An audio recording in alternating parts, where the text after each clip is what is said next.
Hi. Vijayawada ఎప్పుడూ వార్తల్లో నిలిచే అందరూ ఇష్టపడే సిటీ ఏదైనా ఉందండి ఆంధ్రప్రదేశ్లో. ఈ సిటీని ఇష్టపడిన వారంటే ఎవరు ఉండరు. ఈ పేరు చెప్తేనే ఒక వైబ్స్, ఈ పేరు చెప్తేనే మనది అనే ఫీల్. ఆంధ్రప్రదేశ్లోనే కాకుండా నేషనల్ వైడ్గా ఎక్కువ పేరు కలిగిన రాష్ట్రం సిటీ ఏదైనా ఉందంటే అది విజయవాడ అని చెప్పాలి. అంతలా అందరికీ ఇష్టమైన సిటీ విజయవాడ. ఎందుకంటే ఎక్కడి నుంచి ఎక్కడికి ట్రావెల్ చేయాలన్నా విజయవాడ టచ్ చేయాల్సిందే. ఎలాంటి ట్రాన్స్పోర్ట్ అయినా విజయవాడ నుంచి. ఎడ్యుకేషనల్ హబ్గా, డివోషనల్గా, పొలిటికల్గా, ఎకనామికల్గా, బిజినెస్ పరంగా ఎప్పుడు వార్తలో నిలిచే సిటీ ఏదైనా ఉందంటే విజయవాడే. ఇలాంటి విజయవాడకి ఎంతో చరిత్ర ఉంది. విజయవాడ గురించి తెలుసుకుని తీరాల్సిందే. అసలు ఈ విజయవాడకి ఈ పేరు ఎలా వచ్చింది, ఫస్ట్ నుంచి ఇదే పేరు ఉందా అనేది ఈ వీడియోలో తెలుసుకుందాం. విజయవాడ అంటే మనకి ఫస్ట్ గుర్తొచ్చేది కనకదుర్గమ్మ టెంపుల్. ఈ కనకదుర్గమ్మ టెంపుల్ని మరో పేరు విజయదుర్గ. స్టేట్ వైడ్గా కాకుండా నేషనల్ వైడ్గా డివోషనల్గా పేరు ప్రఖ్యాతలు గాంచిన ఈ టెంపుల్ ఎంతోమంది వేలాది భక్తులు ఈ సిటీని సందర్శిస్తూ ఉంటారు, అమ్మవారిని దర్శించుకుంటూ ఉంటారు. ఎందుకంటే మహిష అనే రాక్షసుని వధించిన తర్వాత అమ్మవారి కొండ మీద సేద తీరుతున్నప్పుడు వచ్చిన పేరే విజయదుర్గ. విజయ ప్లస్ దుర్గ, విజయ ప్లస్ వాడ, విజయవాడగా మార్పు చెందిందని ఒక చరిత్ర. అర్జునుడు శివుని ప్రత్యక్షత కొరకు తపస్సు చేస్తున్నప్పుడు దుర్గమ్మ టెంపుల్ పక్క నుంచి, దుర్గమ్మ గుడి పక్క నుంచి వెళ్తున్న కృష్ణానదికి అటు మంగళగిరికి మధ్యలో వారధి లేకపోవటం బెజ్జం పెట్టినట్టు బెజ్జంవాడగా గుర్తింపు వచ్చింది. అంటే కృష్ణానదికి ఒక చిన్న దారలాగా బెజ్జంలోంచి వాటర్ ఫ్లో అవుతున్నట్టు వచ్చిన కారణంగానే ఈ బెజవాడ వచ్చినట్టు. విజయవాడని వడ్డీ రాజులు పరిపాలించిన సందర్భంగా, కళింగ, ఒరిస్సా రాజులు పరిపాలించిన సందర్భంలో వాళ్ళు వా పలకటం రాక బెజవాడగా నామకరణం చేసిన చరిత్ర. ఇలా ఎన్నో రకాలుగా విజయవాడ పేరు మారుస్తూ వచ్చింది. అయితే బ్రిటిష్ కాలంలో ఆల్మోస్ట్ బ్రిటిష్ వారు 200 సంవత్సరాలు మన దేశాన్ని పరిపాలించినప్పుడు విజయవాడని బెజవాడగా నామకరణం చేశారు. ఎందుకంటే బెజవాడ అనేది ఎప్పుడూ హీట్, ఆల్మోస్ట్ ఎక్కువ హీట్ ఉండడంతో దీన్ని బ్లెజవాడగా మార్చారు. అంటే ఎక్కువ వేడి ఉండటంగా ఆ పేరు పెట్టినట్టు నానుడి. అంటే బెజవాడగా మారింది. ఇలా ఎన్నో రకాలుగా విజయవాడ నేము మారుతూ వచ్చింది. ఫైనల్గా విజయవాడని కనకదుర్గమ్మ అమ్మవారు టెంపుల్నిగా తీసుకుంటూ ఫైనల్గా విజయదుర్గ అమ్మవారి పేరు మీదే విజయవాడగా నామకరణం చెందుతూ వచ్చింది. ఇలా ఎన్నో రకాలుగా విజయవాడ ఎప్పుడు హాట్ టాపిక్గా, ఎప్పుడు వార్తలో నిలిచే సిటీ ఏదైనా ఉందంటే విజయవాడే. అసలు ఈ విజయవాడలో ఉన్న ప్రత్యేకతలు ఏంటి, ఈ విజయవాడ చూడాల్సిన ప్లేస్లు ఏంటో ఈ వీడియోలో తెలుసుకుందాం. 12వ శతాబ్దంలో రాజా మాధవ వర్మ ఈ కనకదుర్గమ్మ అమ్మవారి టెంపుల్ని నిర్మించడం జరిగింది. అలాగే విజయవాడకి మరొక ప్రత్యేకత కృష్ణానది, ప్రకాశం బ్యారేజ్. విజయవాడకి మరొక పెద్ద అట్రాక్షన్ ఏదైనా ఉందంటే బందర్ రోడ్, ఏలూరు రోడ్ అని చెప్పాలి. ఈ బందర్ రోడ్ చల్లపల్లి బంగ్లా దగ్గర నుంచి డివైడ్ అయ్యే ఏలూరు రోడ్డు, బందర్ రోడ్డు ఎక్కువ బిజినెస్ మాల్స్ కానీ, సినిమా థియేటర్లు కానీ, సందర్శకుల్ని, యూత్ని అట్రాక్ట్ చేసే ఎన్నో ప్లేసులు, ఎంటర్టైన్, వర్తక, వాణిజ్య, స్టార్ హోటల్తో ఎప్పుడు రద్దీగా ఉండే ఈ బందర్ రోడ్డే పెద్ద అట్రాక్షన్ విజయవాడ సిటీకి అని చెప్పాలి. బీసెంట్ రోడ్, విజయవాడకి మరొక పెద్ద అట్రాక్షన్ బీసెంట్ రోడ్. ఎంతోమంది వస్తువులు కొనడానికి ఎప్పుడు కళకళలాడుతూ రద్దీగా ఉండే ఈ బీసెంట్ రోడ్లో 10 రూపాయల వస్తువు నుంచి 1000 రూపాయల వస్తువు వరకు చీప్గా దొరికే ఈ బీసెంట్ రోడ్డు ఎప్పుడు అట్రాక్షనే.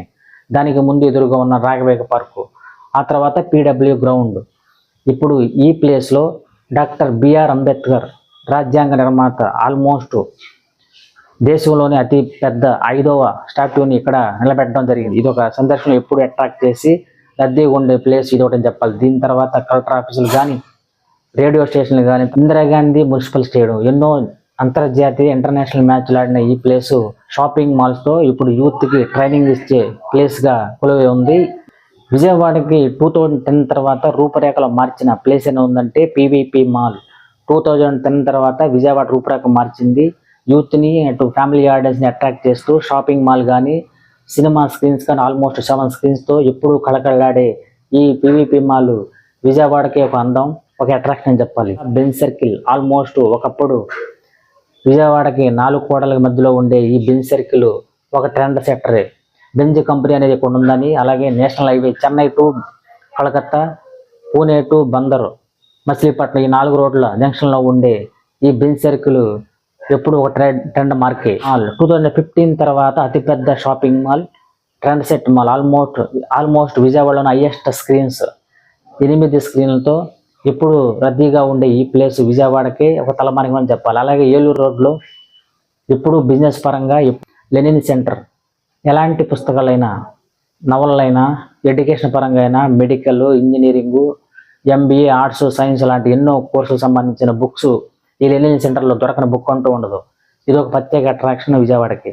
అలాగే ఎన్నో ప్రింటింగ్ ప్రెస్లు, మనం చూస్తున్న బుక్స్లో ప్రింట్ చేసే ప్రింటింగ్ ప్రెస్లు విజయవాడ నుంచి స్టార్ట్ అని చెప్పాలి. టాకీస్ తర్వాత విజయ టాకీస్ విజయవాడకి పాత ఓళ్ళు ఇప్పుడు లేకపోయినా ఆ ప్లేస్ దానికి ఎదురుగా ఉండే సూర్యరావుపేట, నక్కల్ రోడ్ ఆల్మోస్ట్ హాస్పిటల్కి పెద్ద నిలవని చెప్పాలి. ఉండవల్లి గుహ ప్రకాశం బ్యారేజ్ దాటిన తర్వాత ఉండవల్లి సెంటర్ నుంచి నియర్ 3 కిలోమీటర్స్ దూరంలో ఉండే ఈ ఉండవల్లి గుహలో ఎన్నో వేల సంవత్సరాల నుంచి సందర్శకులను అట్రాక్ట్ చేస్తూనే ఉంది. అలాగే కొండపల్లి కిల్లా, ఇబ్రహీంపట్నం నియర్ కొండపల్లిలో ఉండే కొండపల్లి కిల్లా ఇప్పుడు సందర్శకులను అట్రాక్ట్ చేస్తూ ఉంటుంది. కొన్ని సినిమాలు కూడా ఇక్కడ నిర్మించడం జరిగింది. మ్యాన్ మేడ్ అయినట్టు కొండపల్లి బొమ్మలు ఎప్పుడు అట్రాక్షన్. విజయవాడకి ది బెస్ట్ ఎంటర్టైన్మెంట్ సినిమాలే. ఆల్మోస్ట్ 70 థియేటర్లో, సింగిల్ థియేటర్లు ఒకప్పుడు విజయవాడలో ఉండేయంటే నమ్మి తీరాల్సిందే. అలాంటి ఓల్డ్ థియేటర్లో చాలానే విజయవాడలో ఉండేవి.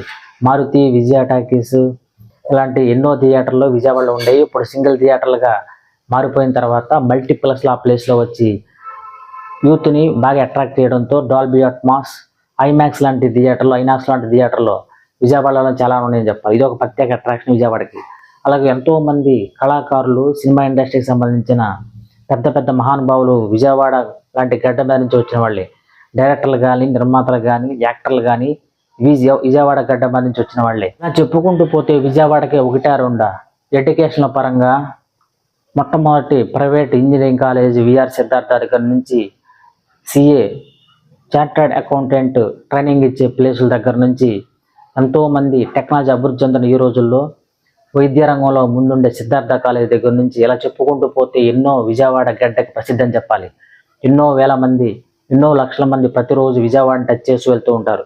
విజయవాడకి రోడ్డు కనెక్టివిటీ నలుమూలలో ఉండటం, railway connectivity, road connectivity, airway కనెక్టివిటీకి విజయవాడకి పెద్ద ఎసెట్ అని చెప్పాలి. ఎన్నో అనుభూతులు కలగాల్సిన ఈ విజయవాడకి ఎన్నో కొత్త కొత్త ప్లేసులు, ప్రతి ప్లేసు ఒక ప్రత్యేకత, ప్రతి ప్లేసు కొత్త విషయాన్ని చర్చించే ప్రతి ప్లేసు విజయవాడకి ఒక ఎసెట్టే. ఇలాంటి విజయవాడ మన ఆంధ్ర రాష్ట్రానికి, మన దేశానికి చెప్పుకుంటూ పోతే 1-2 ఎన్నో కొత్త కొత్త ప్లేసులు, కొత్త కొత్త అనుభూతులు, ప్రతి సిచ్యువేషను, ప్రతిదీ కూడా మనకు కొత్త పాఠం నేర్పుతుంది.